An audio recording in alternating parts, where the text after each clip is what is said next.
ಕಾಟಾಚಾರದ ಕ್ಷಮೆ ಪೋಸ್ಟ್ ಗಾಯಕ ಸೋನು ನಿಗಮ್.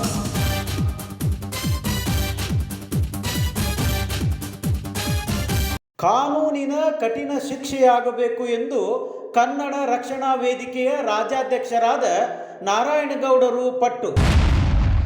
ಬಹಿರಂಗ ಕ್ಷಮೆಗೆ ಫಿಲ್ಮ್ ಚೇಂಬರ್ ಕೂಡ ಒತ್ತಾಯ. ಜೀವ ಕನ್ನಡ, ದೇಹ ಕನ್ನಡ, ಬಾಳು ಕನ್ನಡ ನನ್ನದೆಂದೋನೆ ನಮ್ಮ ನಿದ್ರೆರೆ ಕದಿಯುತ್ತಿದ್ದರೆ ಸಹಿಸು ನೀನಲ್ಲ.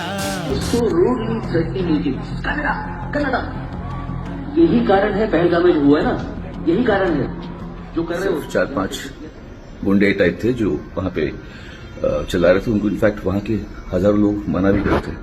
रोका. लड़कियां मुझे याद उनको चिल्ला की बोली थी मत करो ऐसे, डोंट डिस्टर्ब द सीन. उन पांचों को ये बताना और ये याद दिलाना बहुत जरूरी था. ಬಹಿರಂಗ ಕ್ಷಮೆ ಒಂದೇ ನಿಮಗೆ ಕೊನೆಗುಳಿದಿರುವ ಆಯ್ಕೆ. ಇಲ್ಲದಿದ್ದರೆ ಕನ್ನಡಿಗರು ನಿಮ್ಮನ್ನು ಕರುನಾಡಿಗೆ ಕಾಲಿಡಲು ಬಿಡುವುದಿಲ್ಲ. ಮಿಸ್ಟರ್ ಸೋನು ನಿಗಮ್. ದೇಹ ಕನ್ನಡ, ಬಾಳು ಕನ್ನಡ ನನ್ನದೆಂದೋನೆ ನಮ್ಮ ನಿದ್ರೆರೆ ಕದಿಯುತ್ತಿದ್ದರೆ ಸಹಿಸು ನೀನಲ್ಲ. ಕೆಂಪು ಹಳದಿ ಬಾವುಟಕ್ಕೆ ನೀನೆ ತಾನೇ ಬಾಹುದಂಡ ನಿನ್ನ ಯುದ್ಧ